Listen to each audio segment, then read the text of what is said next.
अल्लाह ताला के पाक नाम से जो रहमान और रहीम है। लेक्चर नंबर 21 का आगाज़ करते हैं। अज़ीज़ तलबा व तालिबात, मेरी तरफ से आप सबको खुश आमदीद। आज का मौज़ूए गुफ्तगू क्या होगा? आज इंशाअल्लाह फ़िल्ट्रेशन को शुरू किया जाएगा, लेकिन क्योंकि गुज़श्ता लेक्चर काफ़ी तवील हो गया था और उसमें कुछ पोर्शन बाकी रह गए थे, हम पहले उनको कवर करेंगे। उनको कवर करने के बाद इंशाअल्लाह फ़िल्ट्रेशन को स्टार्ट करेंगे। जो चीज़ हम गुज़श्ता लेक्चर से कवर करेंगे वो कुछ डायग्राम्स हैं रैपिड मिक्स यूनिट की, जो बैफल्ड फ्लोकुलेटर्स के ऊपर हैं, उसको हम देखेंगे। और फिर फ़िल्ट्रेशन में मौज़ूए गुफ्तगू एक तो फ़िल्ट्रेशन की डेफिनेशन है, फ़िल्ट्रेशन की डिफरेंट टाइप्स हैं, या आप कह लें कि फ़िल्टर्स की दो टाइप्स हैं, एक रैपिड सैंड फ़िल्टर और एक स्लो सैंड फ़िल्टर। आज हम उन दोनों को कंपेयर करेंगे, नंबर 1। नंबर 2, उनका जो डिज़ाइन क्राइटेरिया है उसको डिटेल में डिस्कस करेंगे। स्लो सैंड फ़िल्टर्स के क्या एडवांटेजेस डिसएडवांटेजेस हैं, इस पे मुख्तसर गुफ्तगू होगी। और रैपिड सैंड फ़िल्टर के क्या एडवांटेजेस डिसएडवांटेजेस हैं, इन पे मुख्तसर गुफ्तगू होगी। Concept diagrams rapid sand filter की और स्लो सैंड फ़िल्टर की, उसको डिटेल में हम देखेंगे। और एक मुख्तसर वीडियो बैक वॉशिंग के ऊपर, जो रैपिड सैंड फ़िल्टर के ऊपर होगी, वो हम देखेंगे। तो चलते हैं लेक्चर नंबर 21 की तरफ बगैर वक्त ज़ाया किए। जिस तरह कि मैंने अर्ज़ किया था कि हम पहले कुछ डायग्राम्स जो रैपिड मिक्स यूनिट की, या जिसको हम फ्लैश मिक्स यूनिट भी कहते हैं, उसको हम देखेंगे। आपके सामने ये एक डायग्राम है, ये इनलेट है। रैपिड मिक्स यूनिट या फ्लैश मिक्स यूनिट, उसका डिटेंशन टाइम 30 to 60 सेकेंड्स होता है।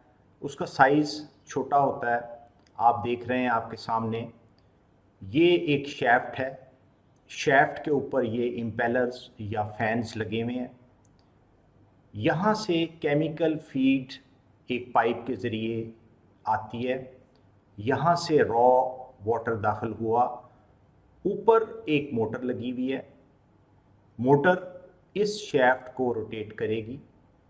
इस शैफ्ट पे लगे हुए फैंस या इम्पेलर्स वो रोटेट करेंगे।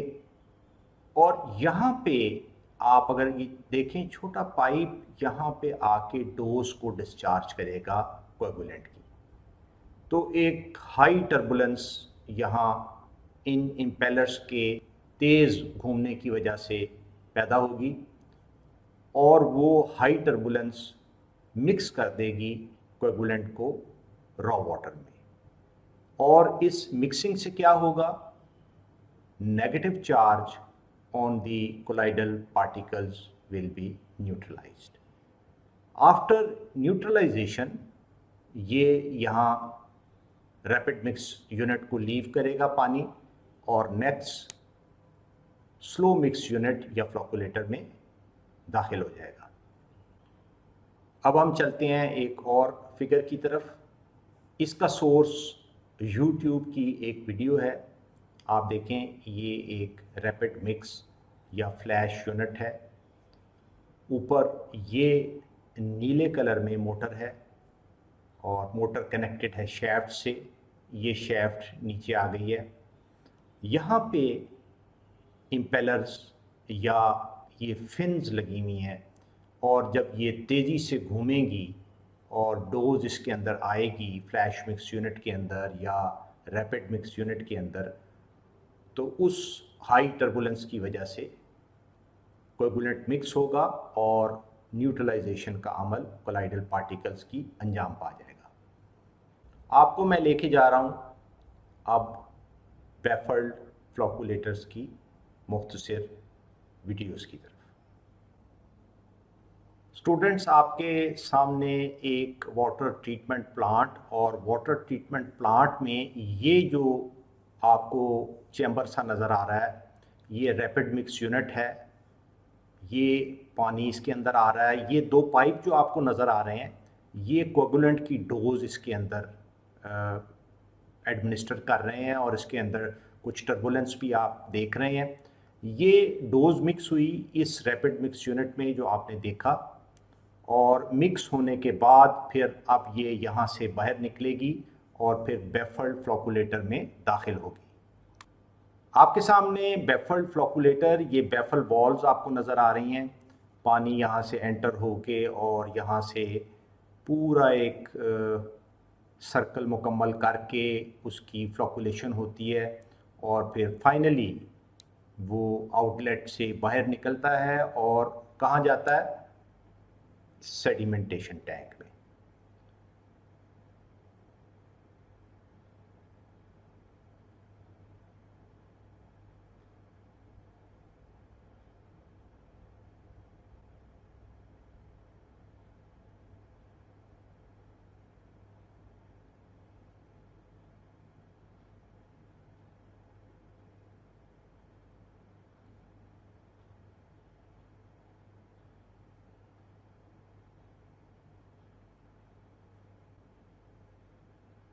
ये आप देख रहे हैं, इसमें पानी का फ्लो हो रहा है, पानी मूव कर रहा है बिटवीन दी बेफल्स, और जब ये मूव करता है तो स्लो मिक्सिंग और वेलोसिटी ग्रेडियंट के थ्रू पार्टिकल्स जो न्यूट्रलाइज हो चुके होते हैं, कोलाइडल पार्टिकल्स, वो एक दूसरे के साथ कांटेक्ट करते हैं, बड़े पार्टिकल्स बनाते हैं।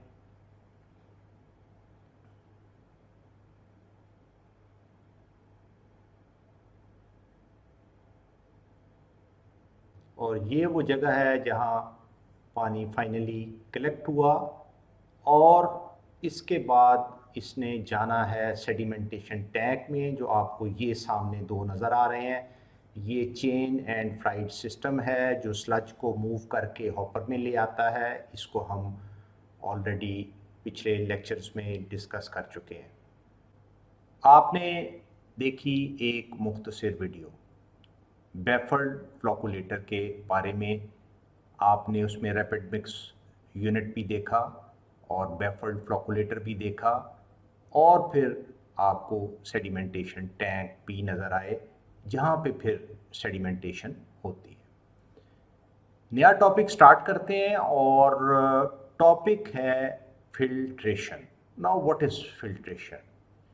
Filtration is actually the removal of suspended particles from water by passing the water through a bed of granular media.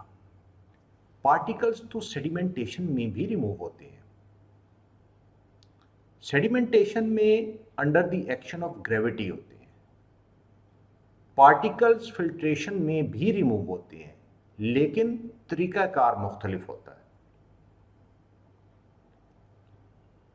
Filtration में हम पानी को पास करते हैं थ्रू ए फिल्टर मीडिया, और उस पास करने के दौरान पार्टिकल्स फिल्टर मीडिया में रिटेन हो जाते हैं।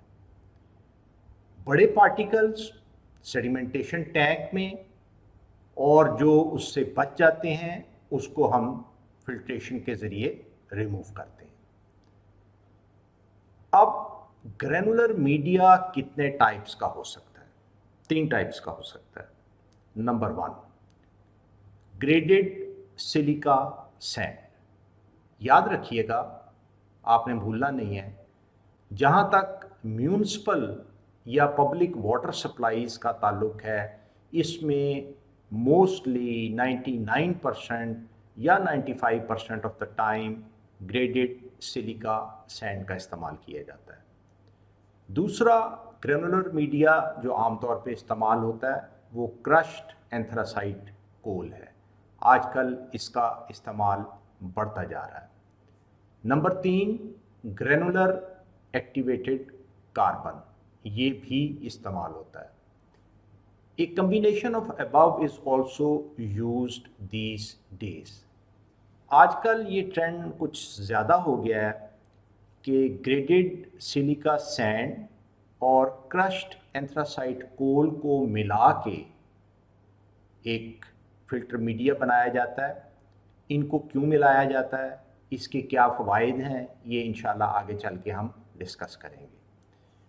फ़िल्टर की अगर क्लासिफिकेशन करनी हो कि फ़िल्टर कितने टाइप के होते हैं, तो फ़िल्टर याद रखिएगा 2 टाइप के होते हैं। एक स्लो सैंड फ़िल्टर, इसको मैं SSF से ज़ाहिर करूँगा, स्लो सैंड फ़िल्टर।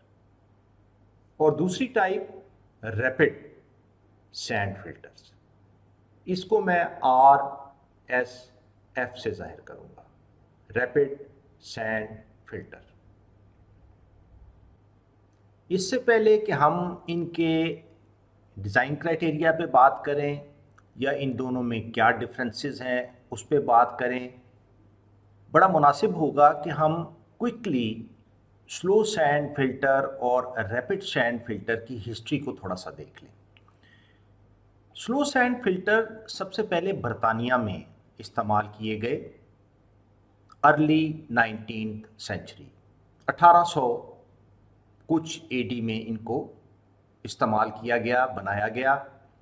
बाद में ये slow sand filter United states भी पहुँचे और 1830 से लेके 1910 तक इनका इस्तेमाल वहाँ जारी रहा। लेकिन slow sand filter United states में इतने कामयाब ना हो सके जितने कि वो बरतानिया में थे। उसकी वजह ये थी कि यूनाइटेड स्टेट्स के जो रिवर्स थे उनमें टर्बिडिटी लेवल बहुत हाई था, जिसकी वजह से स्लो सैंड फ़िल्टर बहुत जल्दी चोक हो जाते थे और उनकी फ्रीक्वेंट क्लीनिंग रिक्वायर्ड होती थी। जबकि इसके अगेंस्ट बरतानिया में जो रिवर थे उनमें टर्बिडिटी लेवल कम था और वहाँ फ़िल्टर रन ज़्यादा था। 20 दिन बाद, 30 दिन बाद, 60 दिन बाद फ़िल्टर को साफ़ करना पड़ता था। इसके अगेंस्ट यूनाइटेड स्टेट में हर तीसरे, चौथे, 5वें दिन फ़िल्टर बंद हो जाता था और उसकी सफाई करनी पड़ती थी। और ऑब्वियसली जब आपको फ़िल्टर को साफ़ करना पड़ता है तो आप उसके ऑपरेशन को बंद करते हैं, फिर ही सफाई मुमकिन होती है। इस प्रॉब्लम को सॉल्व करने के लिए, फ्रीक्वेंट क्लीनिंग और चोकिंग को सॉल्व करने के लिए वहाँ के इंजीनियर्स ने एक नया डिज़ाइन तैयार किया जिसको अब हम रैपिड सैंड फ़िल्टर कहते हैं। First improved rapid sand filter design was used in the city of Little Falls। ये सिटी का नाम है, न्यू जर्सी ये स्टेट का नाम है। इन 1920 में पहली बार इसको इम्प्रूव्ड डिज़ाइन को इस्तेमाल किया गया। इससे पहले 1896 में उन्होंने फर्स्ट डिज़ाइन को इम्प्लीमेंट किया। उसमें कुछ प्रॉब्लम्स इनकाउंटर हुए, उन प्रॉब्लम्स को स्टडी किया गया, दुरुस्त किया गया और फिर 1926 में पहला कामयाब rapid sand filter United states में लगाया गया।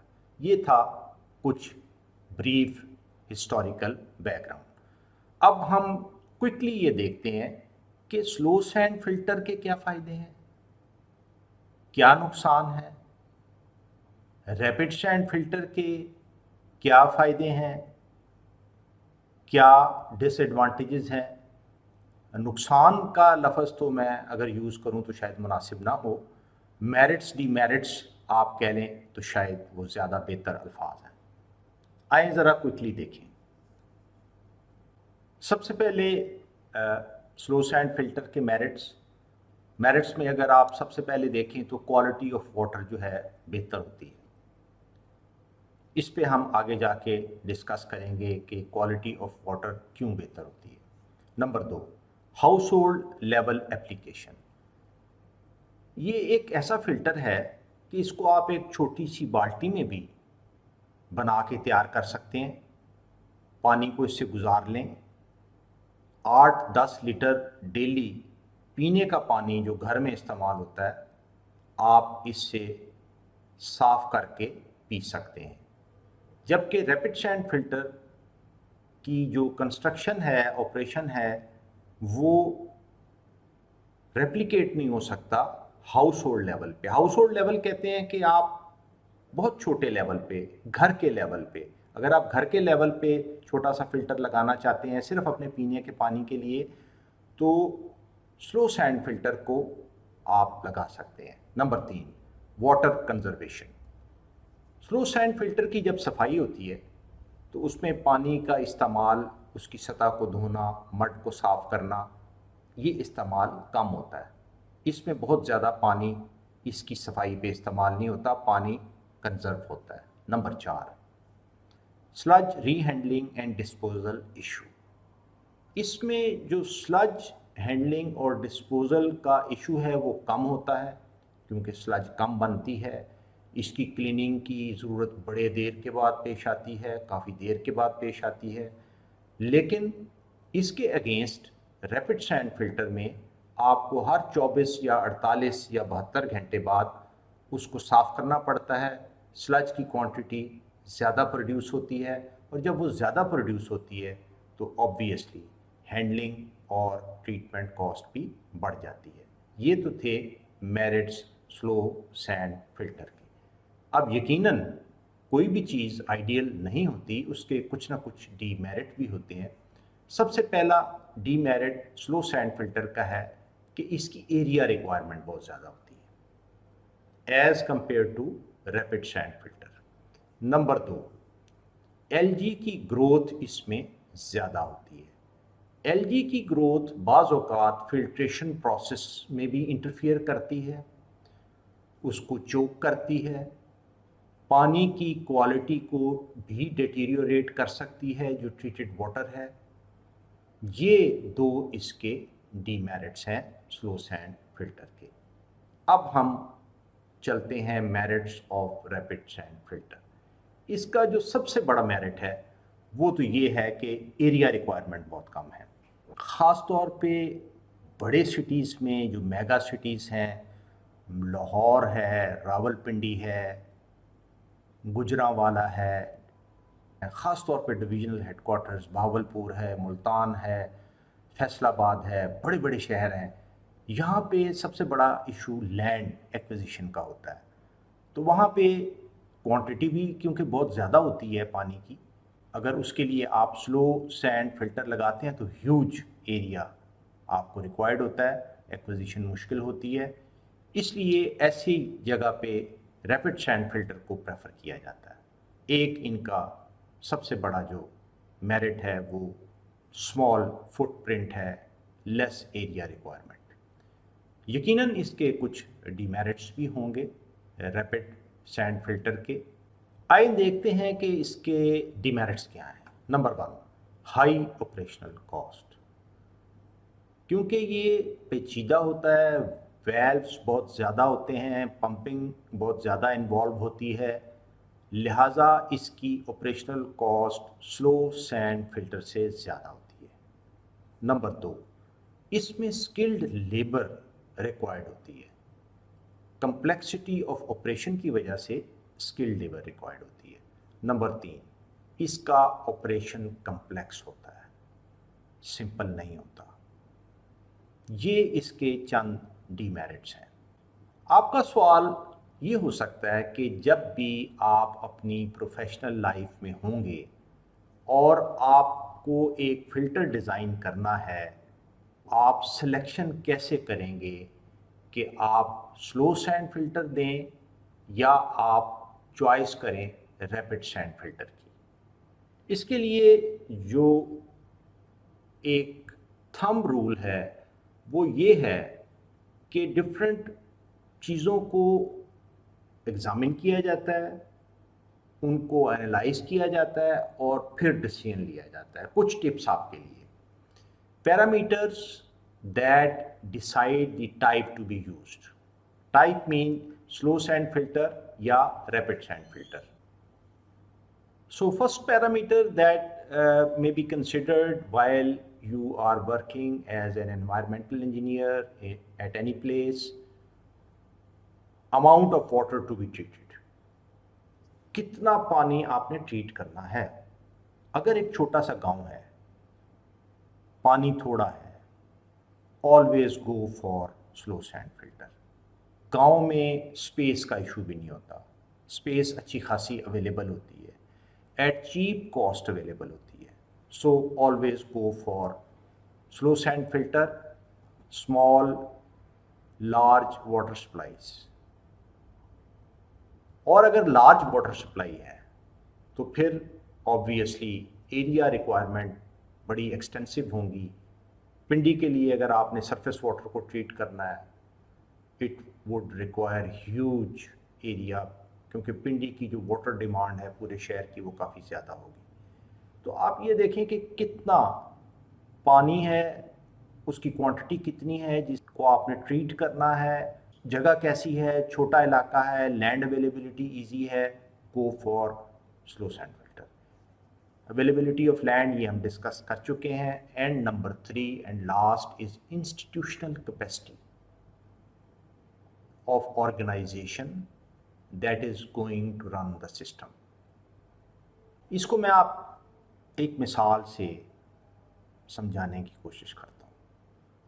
फ़र्ज़ करें एक आदमी को साइकिल चलाना आता है,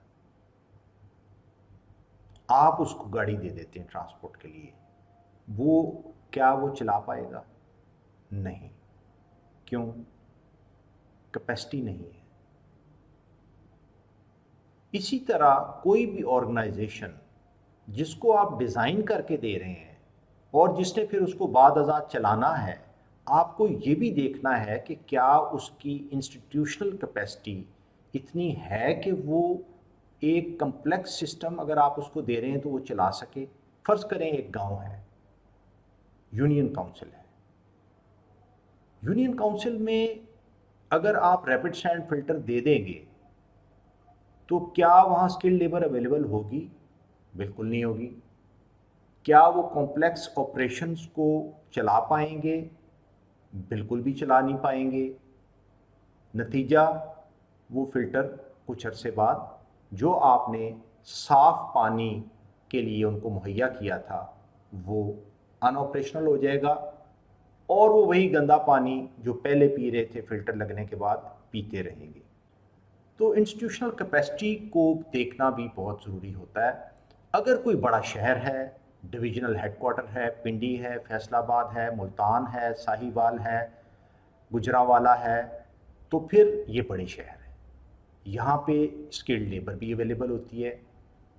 वो जो पंप्स या मैकेनिकल पार्ट्स बहुत ज़्यादा इस्तेमाल होते हैं रैपिड सैंड फिल्टर में, उनकी रिपेयर का बंदोबस्त भी होता है।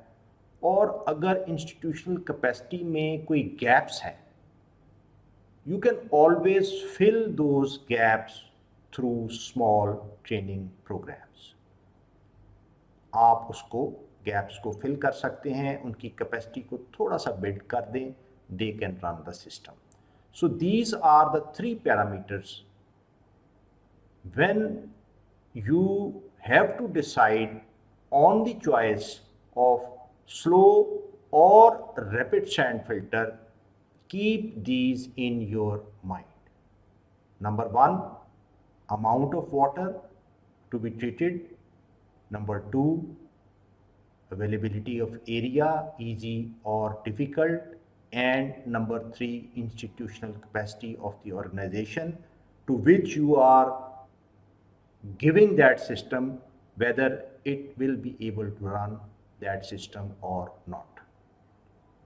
ये तो था कुछ सिलेक्शन के बारे में कि जब आप के ऊपर सिलेक्शन का सवाल आता है कि आप सिलेक्ट करें रैपिड सैंड होना चाहिए या स्लो सैंड होना चाहिए, तो you have to give the arguments. आपको अपनी डिज़ाइन रिपोर्ट में ये लिखना पड़ता है कि इन बेसिस पे मैं स्लो सैंड फिल्टर और इन बेसिस पे मैं रैपिड सैंड फिल्टर यहाँ प्रपोज कर रहा हूँ। अब हम चलते हैं प्री ट्रीटमेंट की तरफ।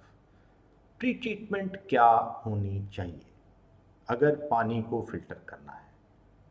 प्री ट्रीटमेंट इज एसेंशियल, इस बात को आपने भूलना नहीं। रॉ वाटर को आपने स्लो सैंड या रैपिड सैंड फिल्टर पे नहीं छोड़ देना।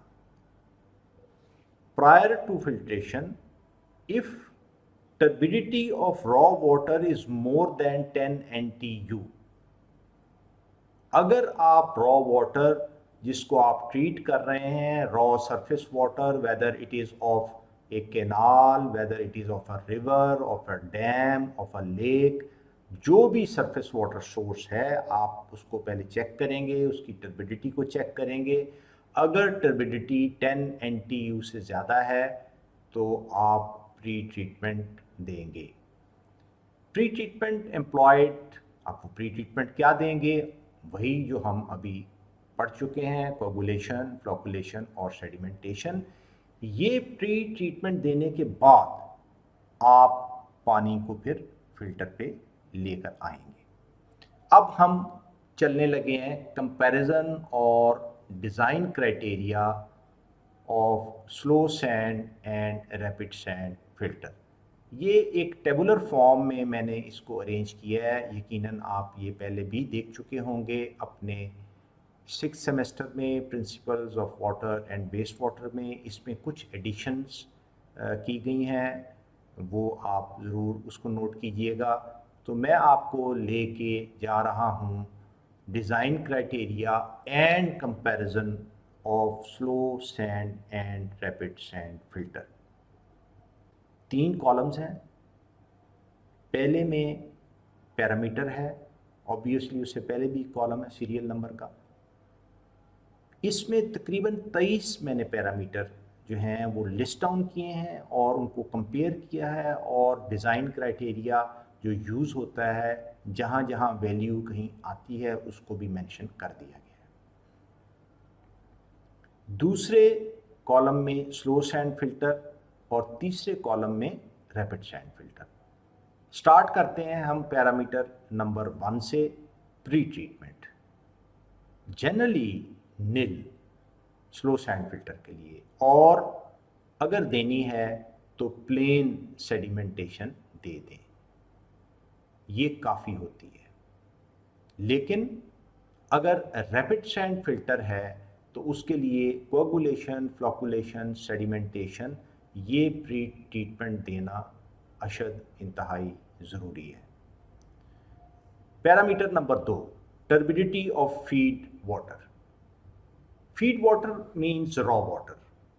सरफेस सोर्स से आपने पानी लिया, that will be feed water, raw water. इसकी टर्बिडिटी स्लो सैंड फिल्टर के केस में it should be less then 10 NTU। 10 NTU से कम होनी चाहिए। अगर 10 NTU से ज़्यादा है तो फिर क्या करना होगा? प्री ट्रीटमेंट देना होगा। किस चीज़ का? कोगुलेशन, फ्लोकुलेशन और सेडिमेंटेशन। रैपिड सैंड फिल्टर्स के लिए टर्बिडिटी पे कोई कैद नहीं है, कोई लेवल भी टर्बिडिटी का हो, क्योंकि आपने प्री ट्रीटमेंट देनी है, इसलिए हम लेवल को 10 से नीचे ले आते हैं प्री ट्रीटमेंट देने के बाद। Parameter number 3, maximum allowed turbidity after filtration. Slow sand filter के लिए तो कोई वैल्यू मेंशन नहीं की गई, अलबत्ता रैपिड सैंड फिल्टर में आफ्टर ट्रीटमेंट जो टर्बिडिटी है it should be less than और equal to 0.3 NTU, nephelometric turbidity unit. आमतौर पे जो एफ्लुएंट होता है या treated water in slow sand filter, उसकी टर्बिडिटी तकरीबन इसके बराबर या इससे भी कम होती है। पैरामीटर नंबर 4, ये बड़ा इंपॉर्टेंट पैरामीटर है, flow rate. For slow sand filter, flow rate can very between the range given 3 to 6 cubic meter of water per meter square of the area of the filter in 1 day. इसको मैं metre per day में भी लिख सकता हूँ, क्योंकि meter cube और meter square जब कैंसिल होंगे तो मीटर पर डे रह जाएगा। Filtration rate rapid sand filter के लिए अगर आप देखें तो there is a huge difference. 120 से लेके 240 cubic meter per meter square area of the filter in 1 डे और मीटर्स पर डे। ये जो रेट ऑफ फिल्ट्रेशन का फ़र्क है, यही इनके फुटप्रिंट में या एरिया रिक्वायरमेंट में फ़र्क डालता है। आगे हम प्रॉब्लम्स करेंगे, ये चीज़ आपको मज़ीद क्लियर हो जाएगी।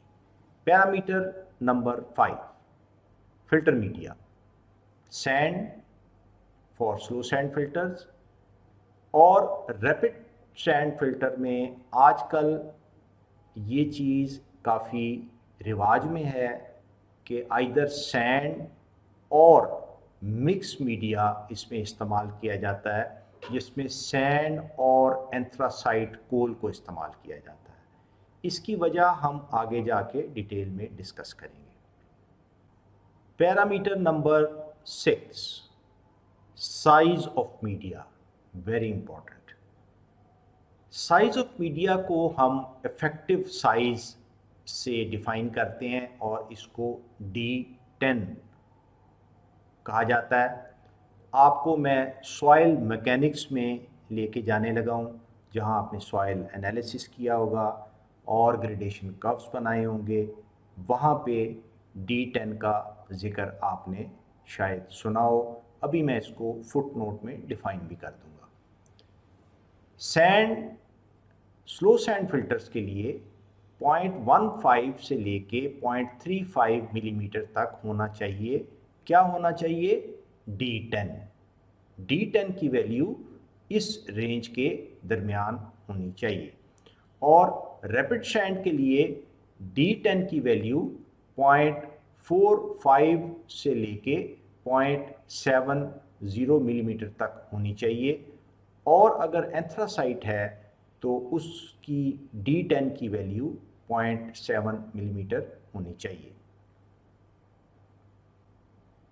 अब मैं आपको लेके जा रहा हूँ 7th पैरामीटर की तरफ, और वो है यूनिफॉर्मिटी कोएफिशिएंट। ये भी आपने सॉइल मैकेनिक्स में यकीनन स्टडी किया होगा, और इसको हम डिटरमिन करते हैं D60 divided by D10। Slow sand filter के लिए यूनिफॉर्मिटी कोएफिशिएंट की वैल्यू 3 और 5 के दरमियान लाई करनी चाहिए, जबकि रैपिड सैंड फिल्टर के लिए इसको 1.2 से लेके 1.7 तक सैंड के लिए, और एंथ्रासाइट के लिए it should be less than और इक्वल टू 1.75 होनी चाहिए। क्या चीज़? Uniformity coefficient. यूनिफॉर्मिटी कोएफिशिएंट किसके बराबर है? D60 ओवर D10 के। अभी मैं इसको फुट नोट में डिफाइन करने लगा हूँ। 8वां parameter, depth of sand. Slow sand filter में 1 से लेके 1.2 मीटर की रेंज के अंदर आप अडॉप्ट कर सकते हैं। स्लो सैंड फिल्टर के बाद अगर आप रैपिड सैंड फिल्टर में जाएं तो वहाँ डेप्थ कम है, 0.6 से लेके 0.7 मीटर तक। आप अब मुझसे ये सवाल कर सकते हैं कि ये सारी वैल्यूज़ कहाँ से आई। मेरा जवाब वही होगा कि 1800 से लेके अब तक 200 साल के अंदर जो रिसर्च हुई, जो एक्सपेरिमेंट्स किए गए, जो एक्चुअल फ़िल्टर्स बने, उनकी स्टडीज़ की गई, उनकी बेसिस पे ये तमाम चीज़ें डिटरमिन की गई और फिर इसको एक क्राइटेरिया की शेप में पब्लिश किया गया, जो आज हम इस्तेमाल कर रहे हैं। Parameter number 9, depth of water over sand. Slow sand के लिए 0.8 से लेके 1 मीटर तक, और रैपिड सैंड के लिए 1 से लेके 1.25 मीटर तक की रेंज में लाई करना चाहिए। Parameter number 10, gravel. 0.3 to 0.75 meter, ये जो ग्रेवल का बेड है ये उसकी डेप्थ दी जा रही है। 0.3 मीटर डेप्थ से लेके 0.75 मीटर डेप्थ तक होगा। एंड साइज, और जो ग्रेवल का साइज है वो 3 से लेके 65 मिलीमीटर तक रेंज करेगा, और ये ग्रेडेड ग्रेवल होती है। इस पे भी मैं आगे चल के बात करूँगा तफसील से। रैपिड सैंड के लिए ग्रेवल की लेयर की थिकनेस 0.45 से लेके 0.6 मीटर तक, और साइज ग्रेवल का जो है 2.5 टू 60 मिलीमीटर, ऑलमोस्ट वही है, इन 4 और 5 लेयर्स। एक साइज की एक लेयर होगी, फिर दूसरे साइज की दूसरी लेयर होगी। इस पे तफसील से आगे बात करूँगा। फिगर आपके सामने होगी, फिर आप ज़्यादा बेहतर तरीके से इसको अंडरस्टैंड कर लेंगे। अभी हम क्विकली गो थ्रू करते हैं कंपैरिजन एंड डिज़ाइन क्राइटेरिया को। Parameter number 11, loss of head. Initial कितना होता है और फाइनली किस पॉइंट तक जा सकता है। स्लो सैंड फिल्टर्स में जो इनिशियल हेड लॉस होता है वो बहुत कम होता है, 0.05 मीटर, और मैक्सिमम ये 1.2 मीटर तक जा सकता है। इसके बाद उसको सफाई की ज़रूरत पड़ती है। रैपिड सैंड फिल्टर में इनिशियली हेड लॉस 0.3 मीटर्स तक हो सकता है। ये आप देखें, अगर कंपेयर करें, इससे काफ़ी ज़्यादा है स्लो सैंड फिल्टर से, और मैक्सिमम 3 मीटर तक जा सकता है। आम तौर पे इतना हेड लॉस जो है इसके जाने से पहले ही कोशिश की जाती है कि फ़िल्टर को बैक वॉश कर लिया जाए। वजह क्या है ये इंशाल्लाह हम आगे चल के तफसील से डिस्कस करेंगे। 12वां पैरामीटर, लेंथ ऑफ रन। कितनी देर तक फ़िल्टर रन करता है, उसके बाद उसकी सफाई की ज़रूरत पड़ती है। 20 से लेके 60 दिन तक स्लो सैंड फिल्टर, और रैपिड सैंड फिल्टर 12 से लेके 72 घंटे तक। इसके दौरान किसी वक्त भी ज़रूरत पड़ सकती है, डिपेंडिंग अपॉन के पानी रॉ वाटर जो आ रहा है उसकी क्वालिटी क्या है। Parameter number 30, impurities penetration. Slow sand filter में सुपरफिशियल होती हैं। सुपरफिशियल का क्या मतलब है कि टॉप की जो लेयर है उसके अंदर पेनिट्रेशन होती है और डीप नहीं होती, मोस्टली ऑन अपर सरफेस। इसकी क्या वजह है, इसकी वजह भी मैं आगे चल के तफसील से ज़रूर डिस्कस करूँगा। अभी हम सिर्फ डिज़ाइन क्राइटेरिया को क्विकली देख रहे हैं। रैपिड सैंड फिल्टर में पेनिट्रेशन डीप होती है। जो बल्क ऑफ द मीडियम है सैंड, उसमें काफ़ी डीप पेनिट्रेशन होती है, जबकि स्लो सैंड फिल्टर में पेनिट्रेशन डीप नहीं होती, ऑन सरफेस होती है। Parameter number 14, cost. कॉस्ट की बात कर लेते हैं। इंस्टॉलेशन कॉस्ट के बनाने में कितना पैसा खर्च आएगा, और ऑपरेशन एंड मेंटेनेंस कॉस्ट, उसको चलाने पे कितना पैसा खर्च आएगा। आमतौर पे बड़ा साइज होने की वजह से स्लो सैंड फिल्टर की जो इंस्टॉलेशन कॉस्ट है वो हाई होती है, लेकिन इसकी मेंटेनेंस कॉस्ट कम होती है। इसके अगेंस्ट रैपिड सैंड फिल्टर में क्योंकि फुटप्रिंट छोटा होता है उसी डिस्चार्ज के लिए, तो कैपिटल कॉस्ट तो कम होती है लेकिन मेंटेनेंस कॉस्ट हाई होती है, क्योंकि कम्प्लेक्स ऑपरेशन है, मशीनरी इन्वॉल्व है, मैकेनिकल पार्ट्स इन्वॉल्व हैं। इस वजह से उनकी वियर एंड टियर और मेंटेनेंस कॉस्ट आम तौर पे स्लो सैंड फिल्टर से हाई होती है। Parameter number 15, method of cleaning. साफ़ कैसे करते हैं। स्लो सैंड फिल्टर को सफाई का तरीका ये होता है कि उसकी जो अपर लेयर होती है उसको हम श्मुज़डिक लेयर कहते हैं। ये रशियन ज़ुबान का लफ्ज़ है, और गालबन कोई रशियन साइंटिस्ट होगा या इंजीनियर होगा जिसने ये नाम उसको दिया होगा। इस लेयर को श्मुज़डिक लेयर कहते हैं। इस लेयर की सफाई और उसके बाद 1.5 से लेके 3 सेंटीमीटर सैंड तक भी स्क्रैप किया जाता है, और फिर दोबारा से सैंड को रीफिल कर दिया जाता है। आमतौर पे ये मैनुअली की जाती है और काफ़ी लेबोरियस होती है स्लो सैंड फिल्टर के केस में। सफाई का मामला जो रैपिड सैंड में होता है वो थ्रू बैक वॉशिंग होता है। पानी के फ्लो को रिवर्स किया जाता है और जो इम्प्योरिटीज़ हैं वो पर्ज आउट हो जाती हैं और फिल्टर साफ हो जाता है। और बाज़ औक़ात कंप्रेस एयर को भी इस्तेमाल किया जाता है। इसकी जो सफाई है वो इजी होती है। 16वां पैरामीटर बैक्टीरियल रिमूवल। ये फिल्टर बैक्टीरिया को किस हद तक रिमूव कर सकते हैं। अगर स्लो सैंड फिल्टर की बात करें तो 98% से लेके 99% तक बैक्टीरिया की रिमूवल होती है, जबकि रैपिड सैंड में 80% से लेके 90% तक बैक्टीरिया की रिमूवल होती है। अगर हम बैक्टीरियल रिमूवल के कॉन्टेक्स्ट में देखें तो स्लो सैंड फिल्टर की परफॉर्मेंस रैपिड सैंड फिल्टर से बेहतर है। 17th parameter depth of gravel.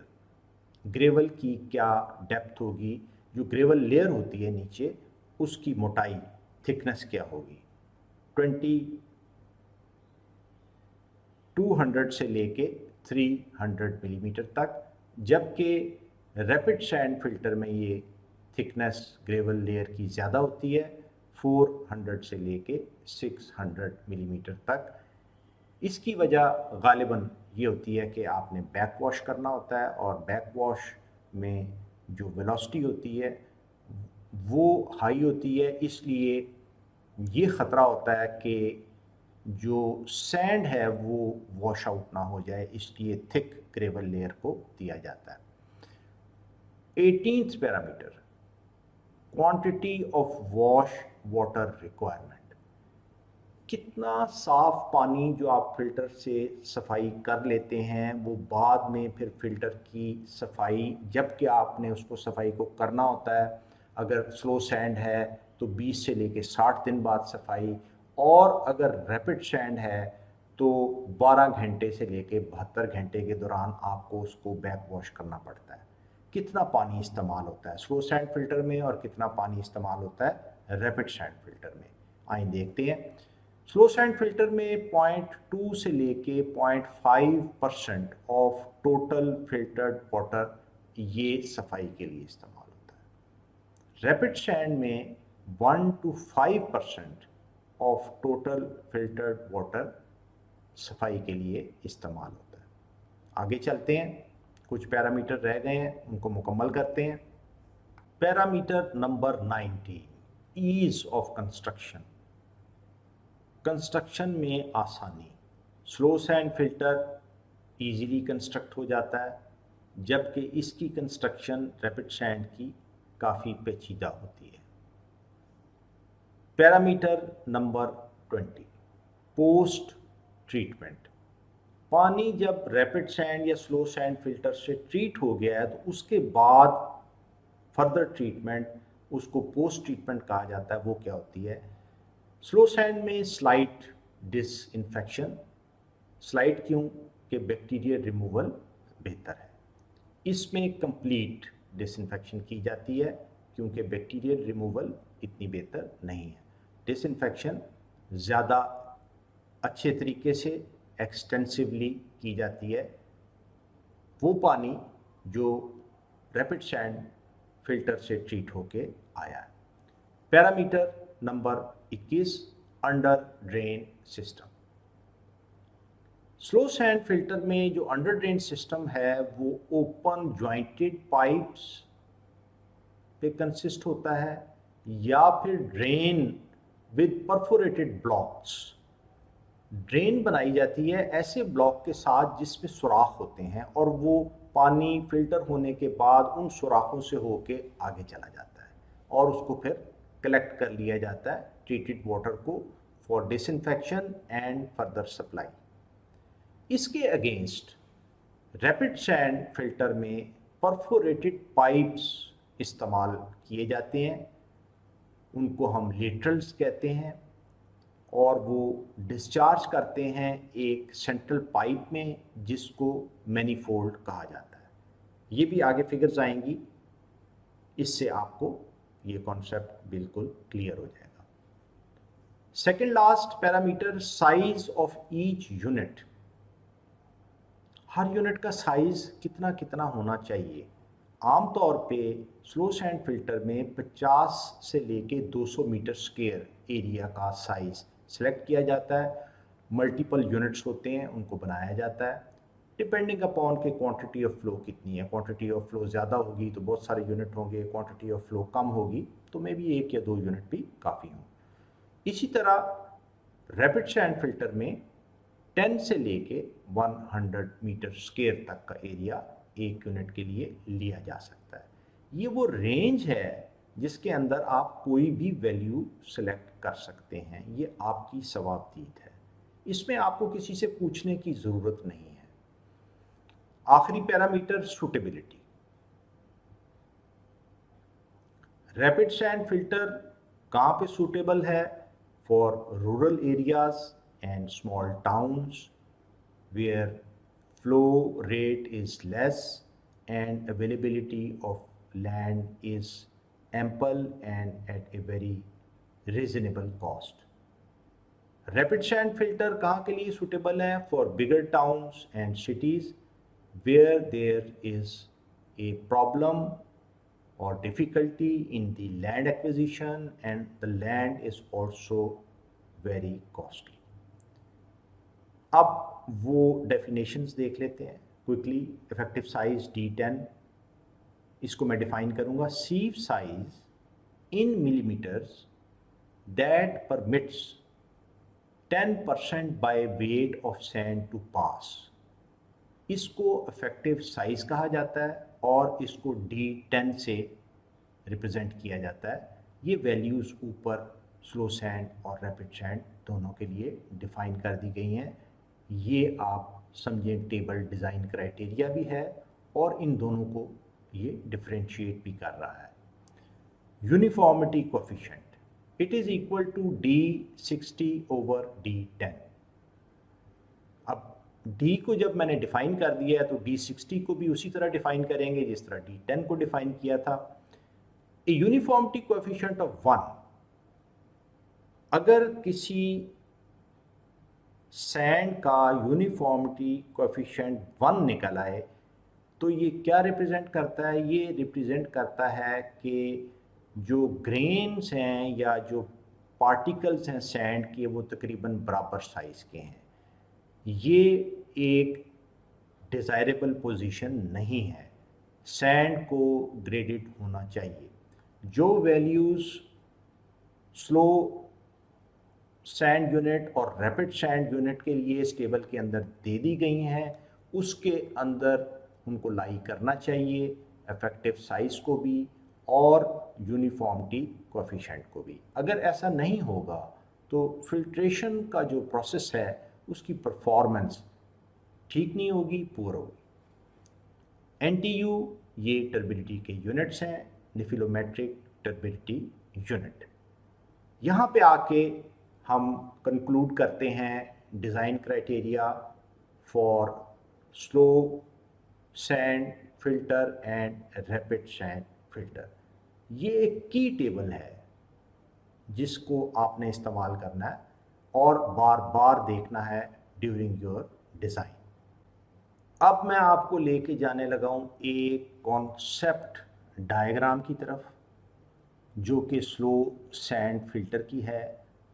उससे मैं उसके डिफरेंट पार्ट्स को एक्सप्लेन करूँगा और उसकी फंक्शनिंग को भी एक्सप्लेन करूँगा। तो चलते हैं concept diagram of slow sand filter. आपके सामने concept diagram of slow sand filter.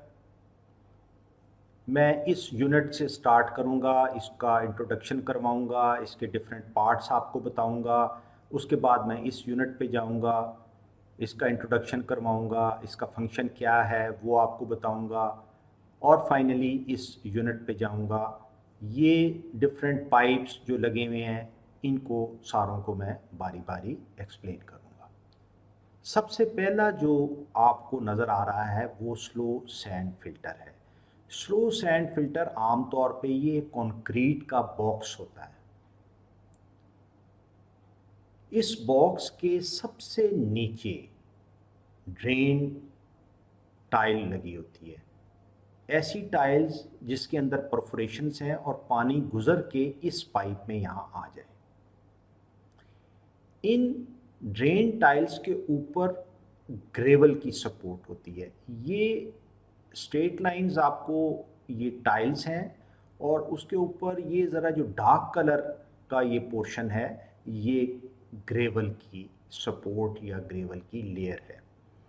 और इस ग्रेवल की लेयर के ऊपर ये जो जगह है यहाँ से लेके यहाँ तक ये सैंड फिल्टर बेड है।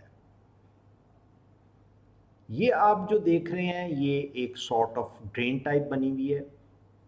इस ड्रेन के साथ एक पाइप कनेक्ट है और ये जो निशान है ये वेल्व का है, यहाँ कोई वेल्व लगा होगा और यहाँ लिखा है सुपरनेटेंट वाटर ड्रेन। अभी मैं बारी बारी एक्सप्लेन करता हूँ। यहाँ लिखा हुआ है ड्रेन, ये भी एक पाइप लगा हुआ है, इस पे भी वेल्व है, खुल सकता है बंद हो सकता है। अब मैं इस पाइप पे आ रहा हूँ, ये रॉ वाटर का पाइप है, इस पे भी वेल्व लगा हुआ है, इसको खोला भी जा सकता है, फ्लो को बंद भी किया जा सकता है। यहाँ से रॉ वाटर एंटर होता है। रॉ वाटर से क्या मुराद है? After coagulation, flocculation and sedimentation. यहाँ एंटर होने के बाद आहिस्ता आहिस्ता ये भरना शुरू होता है। ये वेल्व शुरू में बंद कर दिया जाता है ताकि पानी फ्लो करके इधर ना निकल जाए। ये भरना जब शुरू होता है, भरते भरते ग्रेवल, फिर ये सैंड से ऊपर यहाँ तक आ जाता है। कुछ स्पेस इसमें खाली रखी जाती है। ये ऊपर से आमतौर पे ओपन होता है। यहाँ आपको ये क्लोज दिखाया गया है लेकिन ये क्लोज होता नहीं है, ये ओपन होता है ताकि इसमें एंटर हो के यहाँ नीचे उतर के इस लेयर को साफ किया जा सके जब फिल्टर की सफाई की ज़रूरत हो। पानी जब इस लेवल तक आ जाता है, इनिशियली भरने के बाद जब फिल्टर स्टार्ट होता है तो फिर इस वेल्व को खोल दिया जाता है। ये एक फ्लो मीटर है जो फ्लो मेजर करता है कि कितना पानी यहाँ से गुजर रहा है। पीछे से पानी आ रहा है, लेवल मेंटेन हुआ है और अंडर द ग्रेविटी पानी सैंड लेयर से गुजरा, ग्रेवल से गुजरा, अंडर ड्रेन से होता हुआ इस पाइप में आया, यहाँ से उसका फ्लो मेजर हुआ। फ्लो मेजर होने के बाद वो इस यूनिट में चला गया। ये कौन सा यूनिट है? Effluent flow control structure. ये भी एक कंक्रीट का स्ट्रक्चर है। यहाँ पर एक कंक्रीट की वॉल बनी हुई है और इस वॉल के ऊपर एक एडजस्टेबल वियर है। एडजस्टेबल से क्या मुराद है? मैं इसको ऊपर भी थोड़ा सा कर सकता हूँ, थोड़ा सा नीचे भी कर सकता हूँ। शुरू में पानी को इतनी रेजिस्टेंस नहीं होती, मीडिया साफ़ होता है, पानी ज़्यादा आ रहा होता है तो इसको थोड़ा सा मैं ऊपर करके फ्लो को कंट्रोल कर सकता हूँ। ये पानी यहाँ पे गिरता है और इस वॉल तक ये पॉन्ड अप होता है और पॉन्ड अप होने के बाद इस पाइप के ज़रिए ये क्लियर वेल में आ जाता है। क्लियर वेल का मतलब ये है कि पानी फिल्टर होके आ गया है। इस क्लियर वेल में डिसइंफेक्शन का प्रोसेस किया जाता है जो हम आगे जाके पढ़ेंगे। ये देखिए, अगर मैं चाहूँ कि ये पानी भी ड्रेन आउट करूँ और इसकी कोई सफाई मुझे दरकार है या कोई मेंटेनेंस दरकार है तो इस वेल्व को मैं बंद करूँगा, इस वेल्व को मैं बंद करूँगा, इस वेल्व को खोलूँगा, ये सारा पानी ड्रेन हो जाएगा। यहाँ अंदर कोई वियर की रिपेयर है या कोई और माइनर रिपेयर है वो की जा सकती है। इसके ऊपर एक वेंट लगा हुआ है ताकि वेंटिलेशन हो सके। क्लियर वाटर वेल भी कंक्रीट का स्ट्रक्चर होता है क्योंकि इसमें पानी स्टोर होना होता है। ये कुछ इंट्रोडक्शन था स्लो सैंड फिल्टर का और उसकी फंक्शनिंग। अब फर्ज करें फिल्टर काम कर रहा है, पानी फिल्टर होके क्लियर वाटर वेल में आ रहा है। 60 दिन गुजर गए हैं, आहिस्ता आहिस्ता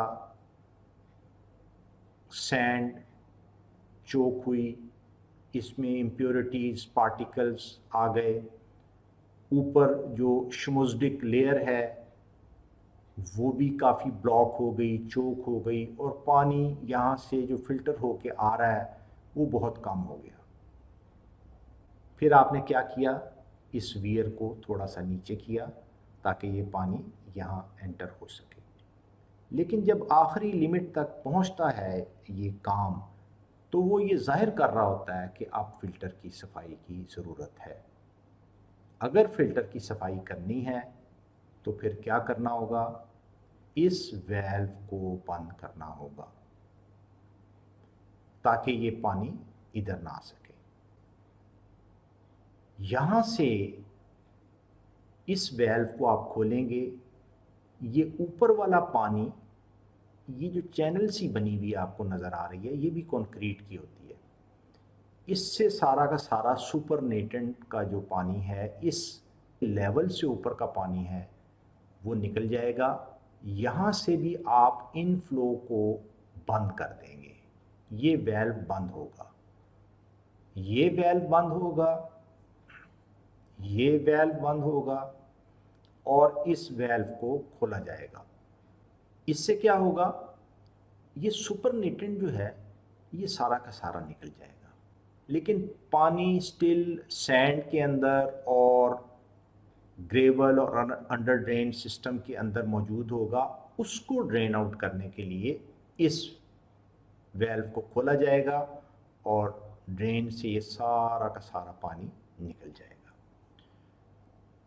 बेसिकली तमाम इम्प्योरिटीज़ ऊपर वाली लेयर, जिसको श्मुज़डिक लेयर कहा जाता है, उसमें होती हैं। उसको स्क्रैप किया जाता है, मैनुअली लेबर अंदर चली जाती है, इसको स्क्रैप करते हैं, स्क्रैप करके यहाँ इस ड्रेन में डालते हैं और पानी इसके ऊपर बहाते हैं और वो सारा का सारा बाहर ड्रेन आउट हो जाता है। उसके बाद सैंड की 1.5 इंच से लेके 3 इंच तक लेयर उसको भी रिमूव किया जाता है और फिर वो जो रिमूव्ड सैंड है उसको दोबारा से रीफिल कर दिया जाता है नई सैंड से, जो वहाँ मौके पे आप अरेंज करते हैं। उसके बाद जब ये सारा काम हो जाता है तो फिर इस वेल्व को और इस वेल्व को बंद कर दिया जाता है, रॉ वाटर के वेल्व को खोला जाता है, पानी आहिस्ता आहिस्ता भरता जाता है, इस लेवल तक आता है तो फिर इस वेल्व को खोल दिया जाता है और नॉर्मल ऑपरेशन फिल्टर का, स्लो सैंड का दोबारा से शुरू हो जाता है। आप सोच रहे होंगे कि ये पंप जो है क्लियर वाटर वेल में ये किस लिए लगाया गया है। Pump to filters for back filling. अब फिल्टर को बैक फिल जो है वो या तो इस पानी से कर लें जो कोगुलेशन, फ्लोकुलेशन, सेडिमेंटेशन के बाद आ रहा है, या दूसरा तरीका ये भी हो सकता है कि साफ़ पानी से फिल कर लें और उसके बाद फिर इस वेल्व को खोल दें। इलावा जी जब सारी चीज़ें यहाँ बंद होती हैं और ऊपर स्क्रैप किया जा रहा होता है और सफाई के लिए पानी की ज़रूरत होती है, तो तब भी इस पंप से पानी यहाँ पे साफ़ पानी ला के इसकी सफाई की जाती है। श्मुज़डिक लेयर की सफाई, जैसा कि मैंने पहले अर्ज़ किया कि लेबर मैनुअली करती है, बेलचे और दूसरी चीज़ें लेके, टूल्स एंड प्लांट्स, और इस दौरान इसकी थोड़ी सी जो पानी की ज़रूरत होती है वो इस पंप से पूरी की जा सकती है। और इसको पुश करके यहाँ डाला जाता है, पानी ऊपर, जिस तरह के मैंने आपको पहले भी अर्ज़ किया है, इसके ऊपर डाल के बहा के इसको बाहर ड्रेन से निकाल दिया जाता है। आपके सामने मैंने कोशिश की है कि पूरा जो ऑपरेशन है स्लो सैंड फिल्टर का, उसको एक कॉन्सेप्ट डायग्राम के ज़रिए एक्सप्लेन करूँ। इसका सोर्स है USEPA डॉक्यूमेंट्स। ये इंटरनेट से मुझे ये डायग्राम मिली थी, बहुत सारी डायग्राम्स थी जिसमें ये मुझे ज़्यादा बेहतर महसूस हुई। यहाँ पे हमने कंक्लूड किया अपनी ब्रीफ डिस्कशन को, concept diagram of slow sand filter, its operation, it's cleaning procedures etcetera. अब मैं आपको लेके जाने लगा हूँ रैपिड सैंड फिल्टर की कॉन्सेप्ट डायग्राम, और वहाँ से मैं कोशिश करूँगा कि उसका जो ऑपरेशन है और उसकी जो क्लीनिंग है उसको मैं कुछ आपके सामने एक्सप्लेन करूँ। तो चलते हैं concept diagram rapid sand filter. आपके सामने concept diagram of rapid sand filter. इसका सोर्स है water treatment plant design by Robert L Sank. ये वहाँ से ली गई है।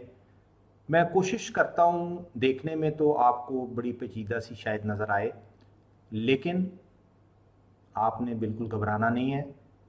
मैं कोशिश करूँगा पूरी कि मैं इसको एक्सप्लेन करूँ, और मज़ीद कोई अगर डायग्राम और ऐड हो जो 3 डायमेंशनल हो, वो भी आपसे मैं शेयर करूँगा।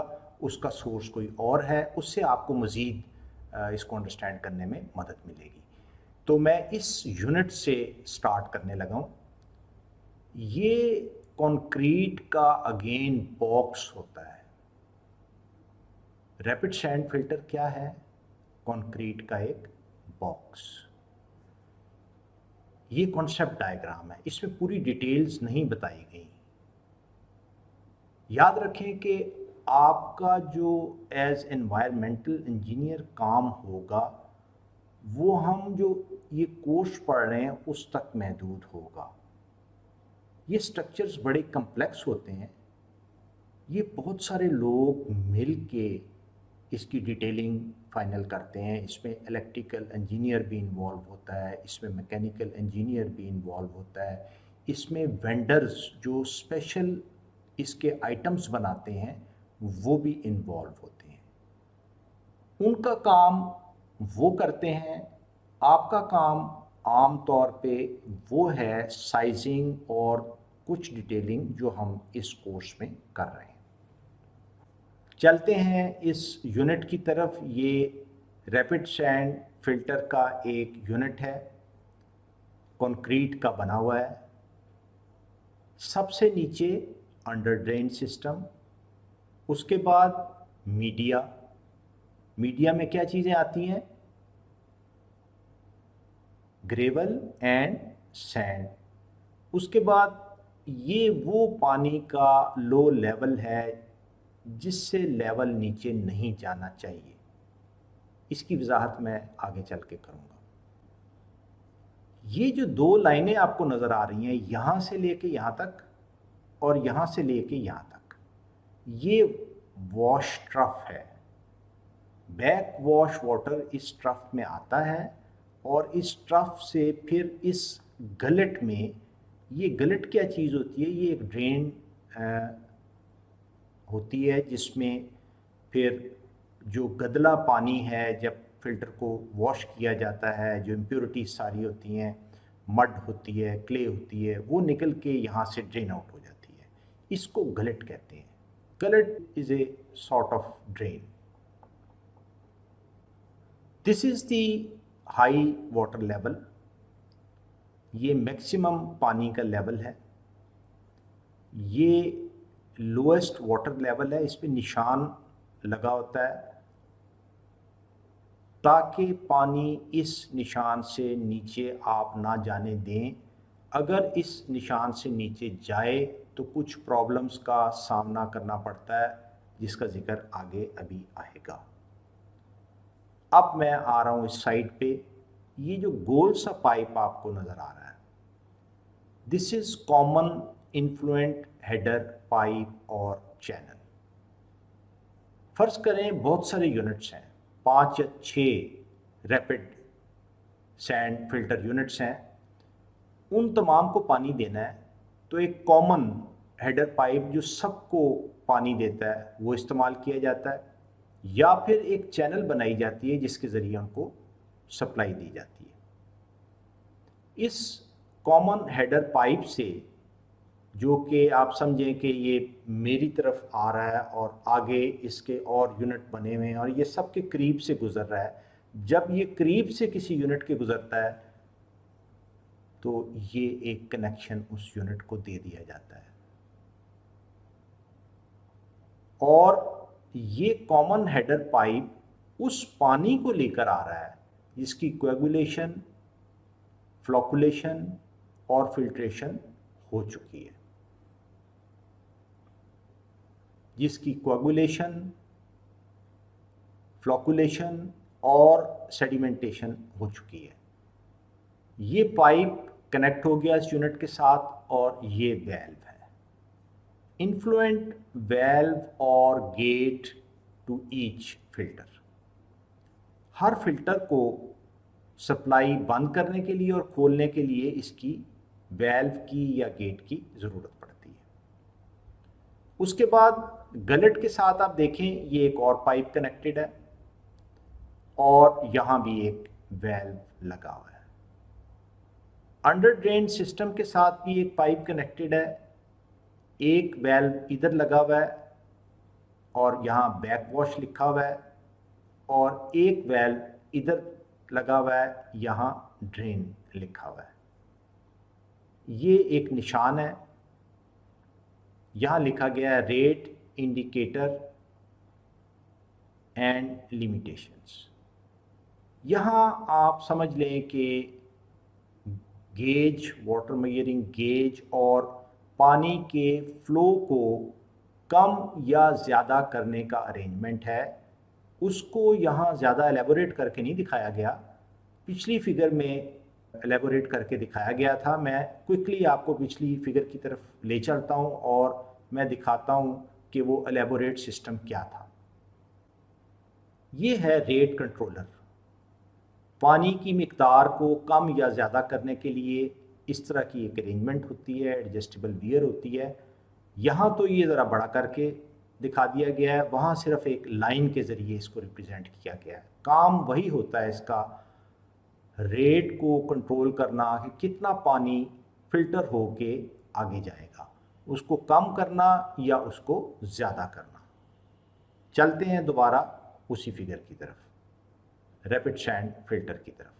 इस रेट, इंडिकेशन एंड लिमिटेशन के बाद एक फिर वेल्व है। वेल्व के बाद ये जो कंक्रीट का स्ट्रक्चर है ये क्लियर वेल है। यहाँ पे फिर एक वियर बनाई गई है और आप ये देखें इस वियर की जो हाइट है, अगर मैं इस तरफ चलना शुरू करूँ तो ये उस लेवल पे है जहाँ लो वाटर लेवल लिखा हुआ है। जब पानी इस पे आएगा तो पानी खुद ब खुद आगे जाना बंद हो जाएगा। अब मैंने तमाम पार्ट्स को एक्सप्लेन करने की कोशिश की है। अब मैं आता हूँ इसके ऑपरेशन की तरफ। हेडर पाइप ने पानी दिया, ये वेल्व खुला हुआ है, पानी यहाँ आया। जब पानी दिया जा रहा होता है तो ये वेल्व और ये वेल्व तीनों बंद होते हैं। क्यों बंद होते हैं? शुरू में ताकि ये यूनिट ऊपर तक भर जाए। जब हेडर पाइप से ये यूनिट ऊपर तक भर जाता है, उसके बाद इस वेल्व को खोला जाता है, पानी फिल्टर होके क्लियर वाटर वेल में इस फिक्स्ड वियर से गुजर के दाखिल हो जाता है। यहाँ पे जिस तरह पहले मैंने आपसे अर्ज किया था, डिसइंफेक्शन का प्रोसेस क्लियर वेल के अंदर किया जाता है। ये सिलसिला चलता रहता है। मीडिया आहिस्ता आहिस्ता जो सस्पेंडेड पार्टिकल्स हैं उनसे क्लॉग होता है। आम तौर पे एक पीज़ोमेट्रिक ट्यूब लगा दी जाती है। जैसे जैसे उस पीज़ोमेट्रिक ट्यूब में लेवल नीचे आता जाता है, हमें ये इल्म होता जाता है कि हेड लॉसेस हो रहे हैं। एक ख़ास लेवल तक हेड लॉसेस को अलाउ किया जाता है। उसके बाद अगर हेड लॉसेस हों या फ़िल्टर को ऑपरेशन में रखा जाए तो चंद ऑपरेशनल प्रॉब्लम्स ज़ाहिर होना शुरू हो जाती हैं, जिनका आगे ज़िक्र आएगा। इसलिए एक निशान लगा लिया जाता है कि जैसे ही पीज़ोमेट्रिक ट्यूब में लेवल उस ख़तरनाक हद को आके छुए, आप फ़िल्टर को बंद कर दें और उसको बैक वॉश करें और फिर दोबारा से उसको ऑपरेशन में लेकर आएं। जैसे ही लेवल उस ख़तरनाक हद तक आता है पीज़ोमेट्रिक ट्यूब का, जिस पे कि आप उसको निशान ज़दा कर देते हैं और उसको मॉनिटर करते हैं। इसका मतलब ये होता है जब ये लेवल यहाँ आ गया ख़तरनाक हद तक, तो फ़िल्टर काफ़ी हद तक चोक हो चुका है, हेड लॉसेस बहुत बढ़ चुके हैं, डिस्चार्ज कम हो चुका है, वक्त आ गया है कि उसकी सफाई की जाए। लिहाजा हेडर पाइप से इस वेल्व को बंद कर दिया जाता है। फ़िल्टर को सप्लाई बंद कर दी जाती है। जैसे ही सप्लाई बंद की जाती है, यहाँ से बैक वॉश वाटर जो कि साफ़ पानी होता है और क्लियर वेल से लिया जाता है, उसको पंप किया जाता है। ये वेल्व बंद होता है। पानी यहाँ से एंटर होके ऊपर जब ट्रेवल करता है तो इस मीडिया को साफ़ करता है। साफ़ करने के बाद वो जो गदला पानी है वो वॉश वाटर ट्रफ में एंटर होता है। It is slope toward the gullet, वो गलेट में आके गिरता है और इस वेल्व को खोला जाता है और यहाँ से वो गदला पानी, मटियाला पानी, क्लेई वाटर बाहर निकलना शुरू हो जाता है। ये अमल जारी रखा जाता है जब तक कि यहाँ से साफ़ पानी आना शुरू ना हो जाए। जब साफ़ पानी आएगा तो उसका क्या मतलब है कि तमाम मीडिया साफ़ हो चुका है और वक्त आ गया है कि इस सफाई के अमल को बंद करके इसको दोबारा ऑपरेशन में लाया जाए। लिहाजा जब साफ़ पानी आना शुरू हो जाता है तो बैक वॉश वाटर को, वेल्व को बंद कर दिया जाता है, इस ड्रेन को भी बंद कर दिया जाता है और ये वेल्व भी बंद होता है। सबसे पहले हेडर पाइप का जो कनेक्टर पाइप है इस यूनिट के साथ, उसके वेल्व को खोला जाता है और पानी को फिल किया जाता है यहाँ तक कि पानी हाई वाटर लेवल तक आ जाए। जब पानी हाई वाटर लेवल तक आ जाता है तो फिर इस वेल्व को खोला जाता है और फिल्ट्रेशन का अमल दोबारा शुरू होता है और पानी क्लियर वाटर वेल में आना शुरू हो जाता है। ये तो था मुख्तसर बयान फ़िल्टर का ऑपरेशन और उसकी बैक वॉशिंग और सफाई।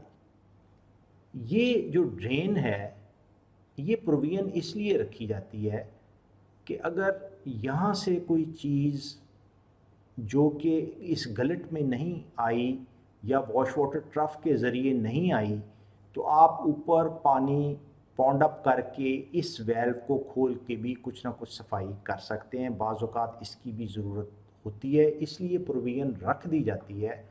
आम तौर पे इसकी ज़रूरत कम ही पड़ती है, लेकिन अगर प्रोविज़न नहीं होगी, ज़रूरत पड़ेगी, फिर बड़ी प्रॉब्लम होगी, इसलिए इसकी प्रोविज़न रखी जाती है। इस मुख्तसर बयान जो कि फ़िल्टर के ऑपरेशन और बैक वॉशिंग से रिलेटेड था, अब मैं आपको लेकर जाने लगा हूँ एक 3 डायमेंशनल फिगर की तरफ।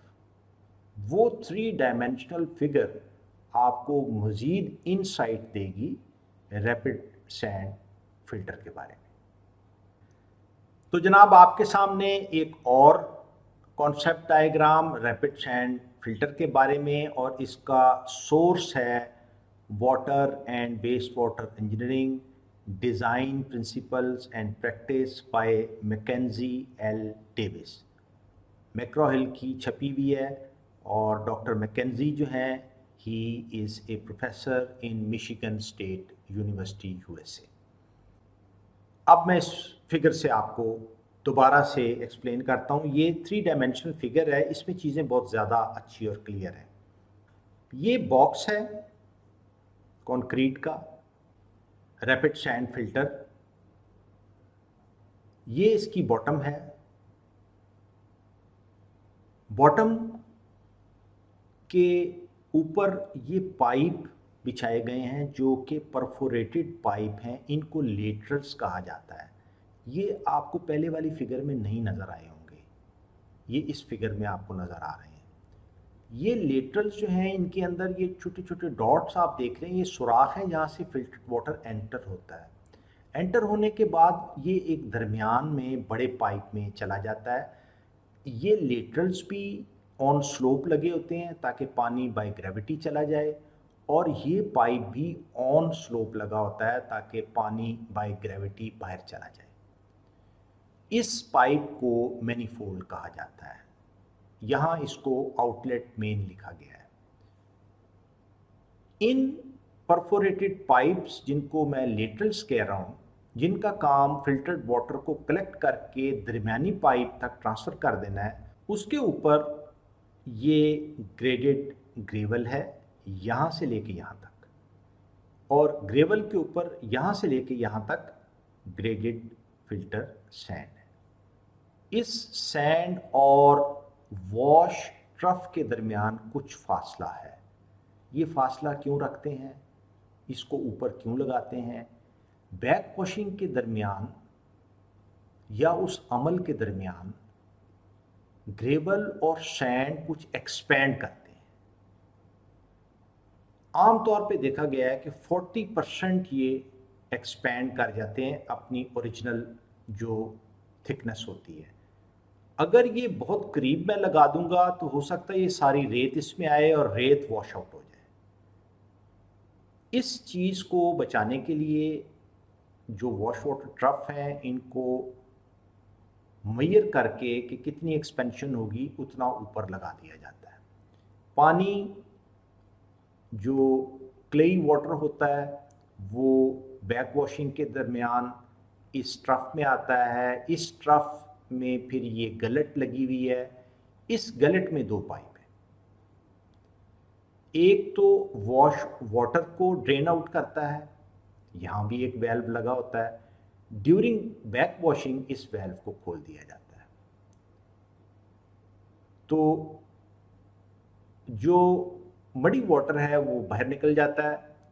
बैक वॉशिंग का अमल मुकम्मल होने के बाद इस वेल्व को बंद कर दिया जाता है, और बैक वॉशिंग का अमल कब तक जारी रहता है, जब तक यहाँ से साफ पानी आना शुरू ना हो जाए, जो ये जाहिर करता है कि अब फिल्टर साफ हो गया है। वेल्व बंद करने के बाद फिर इनलेट मेन है, साथ ही इसके लगी हुई है।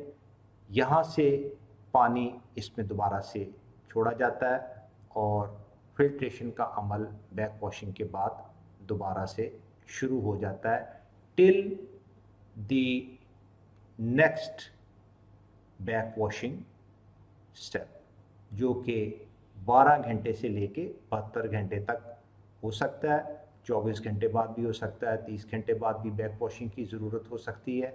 और हमें कैसे पता चलेगा कि बैक वॉशिंग की ज़रूरत है? वो जो पीज़ोमेट्रिक ट्यूब लगी हुई हैं वो जब उस लेवल को टच करेंगी, जो कि ख़तरे की अलामत है कि अगर इससे नीचे पानी गया या ज़्यादा लॉसेस हुए तो ऑपरेशनल प्रॉब्लम्स आना शुरू हो जाएंगी। वहाँ तक आते ही आप फिल्टर के ऑपरेशन को बंद करके बैक वॉश कर लेते हैं। बैक वॉशिंग का हमने काफ़ी जिक्र किया, तो क्या ही अच्छा हो कि मैं आपके साथ एक वीडियो शेयर कर लूँ जो बैक वॉशिंग से रिलेटेड है, यूट्यूब से मुझे मिली है, ताकि आपको बैक वॉशिंग का जो प्रोसेस है वो ज़्यादा और क्लियर हो जाए। तो मैं आपको लेके चलने लगा हूँ उस वीडियो की तरफ। अब मैं आपको लेके चल रहा हूँ एक वीडियो की तरफ जो कि रैपिड सैंड फ़िल्टर की बैक वॉशिंग से मुतल्लिक है। इस वक्त फ़िल्टर अंडर नॉर्मल ऑपरेशन है। आप देखें कि पानी ऊपर वाला जो लेवल है, ये आपको निशान नज़र आ रहे हैं। ये वो निशान है जिन तक मैक्सिमम पानी ऊपर आता है। उसके बाद आपको ऊपर ये दीवारें वाइट नज़र आ रही हैं, इसका मतलब है कि यहाँ तक पानी नहीं आता। ये कुछ फ्री बोर्ड दिया गया होगा यहाँ पे। इस वक्त फ़िल्टर नॉर्मल ऑपरेशन में है, पानी अंदर इसके आ रहा है और ये फ़िल्टर करके बाहर क्लियर वाटर वेल में भेज रहा है। आगे चलते हैं।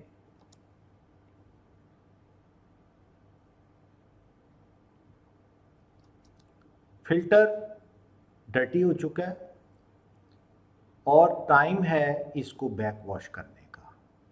रन फ़िल्टर स्टॉप कर दिया गया है, ड्रेन का वेल्व ओपन कर दिया गया है और फ़िल्टर इस वक्त ड्रेन हो रहा है।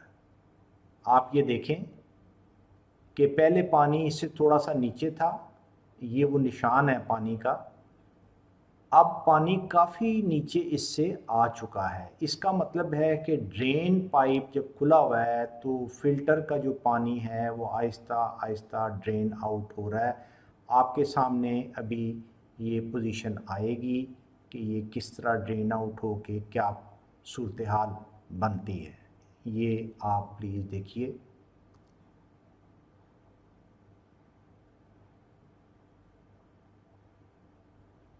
अब ये देखें, ये ड्रेन आउट हुआ, नीचे गया और ये वॉश वाटर ट्रफ लगे हुए हैं और ये दरमियान में गलेट है और ये पानी इसमें आ रहा है, आहिस्ता आहिस्ता ये नीचे जा रहा है। आप इसको वॉच करें।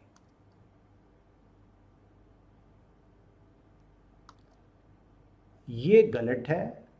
आपने देखा होगा रॉबर्ट एल सैंक की जो कॉन्सेप्ट डायग्राम बनाई है या आपको दिखाई गई है, उसमें दो पाइप्स दिए गए हैं। एक से ड्रेन आउट होता है मडी वाटर और ऊपर जो पाइप है उससे फ्रेश वाटर अंदर आता है। आप ज़रा इसको गौर से देखें।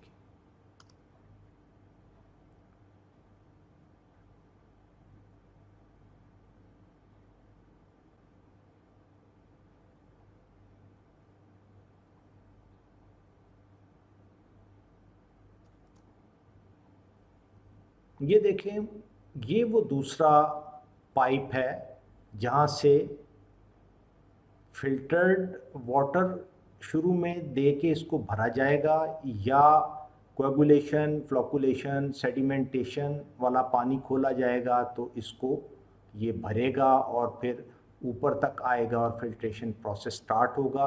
वेल्व का ऑपरेशन मैं कॉन्सेप्ट डायग्राम से आपको बहुत अच्छे तरीके से समझाने की कोशिश की है। और ये जो नीचे वाला होल है ये मडी वाटर को लेके जाएगा और ऑब्वियसली इनके आगे कहीं कंट्रोल वेल्व्स लगे होंगे। आगे देखते हैं। ये देखें, वॉश वाटर ट्रफ है, ये भी वॉश वाटर ट्रफ लगा हुआ है जो आपने कॉन्सेप्ट डायग्राम में देखा था। ये एक्चुअल रैपिड सैंड फिल्टर है जिसमें ये तमाम चीज़ें आपके सामने आ रही हैं।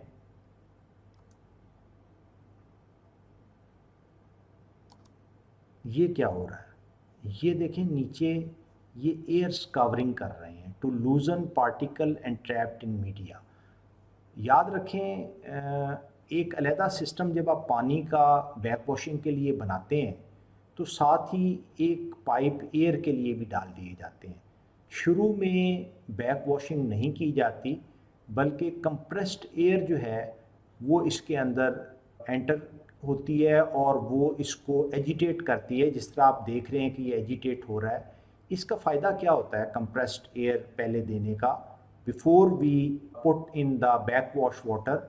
ये इस एजिटेशन से पार्टिकल्स एक दूसरे से रब करते हैं और रब करने के बाद वो जो मड वगैरह लगी होती है वो क्लियर हो जाती है और जब बैक वॉशिंग वाला पानी आता है तो वो बहुत अच्छा क्लीनिंग उसकी फ़िल्टर की बहुत अच्छी हो जाती है। आगे चलते हैं। ये देखें एयर स्कावरिंग हो रही है, पानी में एयर डाली जा रही है और ये बुलबुले से उठ रहे हैं, इसको एयर स्कावरिंग कहा जाता है। अब बैक वॉशिंग स्टार्ट हो गई है। एयर स्कावरिंग के बाद नेक्स्ट स्टेप क्या है? बैक वॉश वाटर को एंटर करना from the bottom of the rapid sand filter. Therefore, back washing with water started, muddy water coming out. ये देखें तमाम का तमाम पानी मडी है, इसमें जितने भी क्ले और दूसरे पार्टिकल थे वो बैक वॉशिंग की वजह से, एयर स्कावरिंग की वजह से वो लूजन हुए। बैक वॉशिंग का वाटर जब आया तो अच्छा खासा गदला था। ये शो कर रहा है कि काफ़ी इम्प्योरिटीज़ इसके अंदर क्ले और मड की थी, जो कि अब ऊपर आएंगी और ऊपर आके फिर ये ट्रफ में दाखिल होंगी और ट्रफ इनको गलट में फेंकेगा और गलट से ये ड्रेन हो जाएंगी। ये आपके सामने तमाम प्रोसेस अब आने वाला है।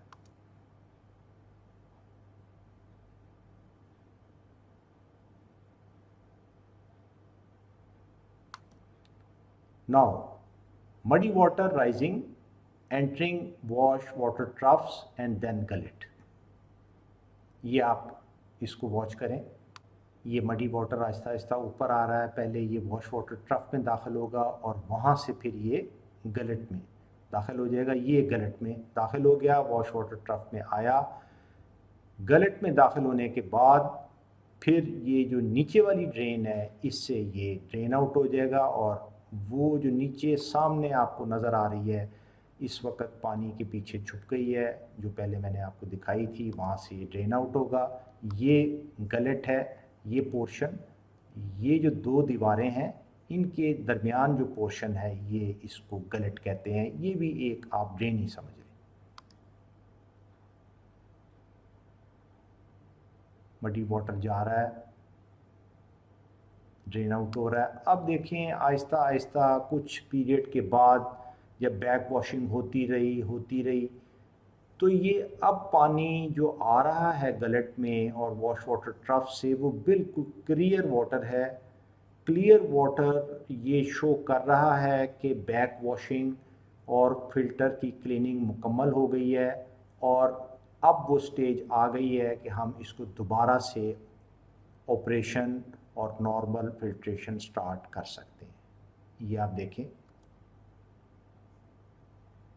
ये देखें बिल्कुल क्लियर, क्रिस्टल क्लियर वाटर है, फिल्टर साफ हो चुके हैं।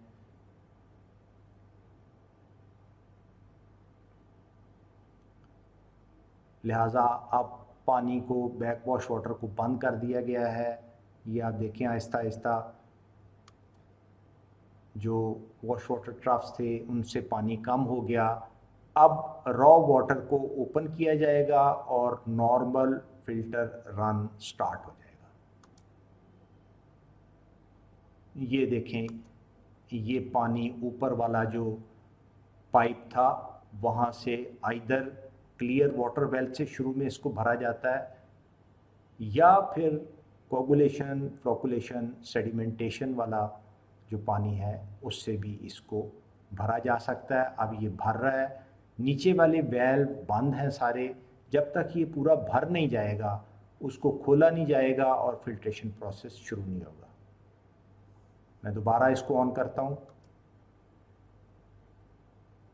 आहिस्ता आहिस्ता पहले गलट भरेगी, गलट के बाद फिर ये वॉश वाटर ट्रफ और फिर पानी उससे ऊपर लेवल पे चला जाएगा, हाईएस्ट लेवल पे जिस पे इसको शुरू में होना चाहिए।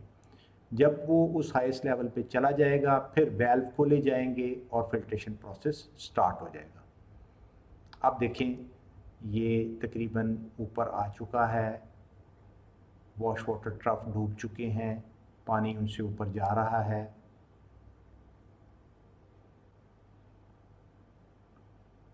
अब ये फिल्टर अंडर नॉर्मल रन आ चुका है। डियर स्टूडेंट्स, लेक्चर नंबर 21 को यहाँ मैं कंक्लूड करने लगा हूँ और हम क्विकली देखते हैं, समरी कर लेते हैं कि आज हमने क्या पढ़ा स्टार्ट हमने किया रैपिड मिक्स यूनिट की चंद फिगर से। उसके बाद एक वीडियो मैंने आपको दिखाई, शॉर्ट वीडियो, जिसमें रैपिड मिक्स यूनिट और बैफल्ड फ्लोकुलेटर दिखाया गया। और फिर हमने नया टॉपिक आज स्टार्ट किया, और वो टॉपिक क्या था? फिल्ट्रेशन। फिल्ट्रेशन की तारीफ, डेफिनेशन, फिल्ट्रेशन की डिफरेंट फिल्टर्स की type, rapid sand, slow sand, उनका डिज़ाइन क्राइटेरिया और उनकी कॉन्सेप्ट डायग्राम्स, दोनों की, रैपिड सैंड की भी और स्लो सैंड की भी। और उन डायग्राम से मैंने कोशिश की अपने तई कि आपको फ़िल्टर का ऑपरेशन, और फिर जब वो क्लीनिंग की स्टेज आती है, क्लीनिंग कैसे की जाती है, कौन सा वेल्व बंद किया जाता है, कौन सा खोला जाता है, इसको एक्सप्लेन करने की कोशिश की। और आखिर में रैपिड सैंड फिल्टर की जो बैक वॉशिंग का प्रोसेस है, उस पे एक मुख्तसर वीडियो मैंने आपसे शेयर की।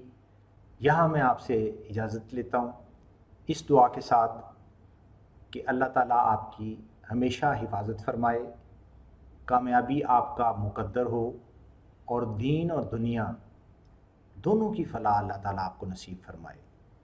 अस्सलामु अलैकुम व रहमतुल्लाह।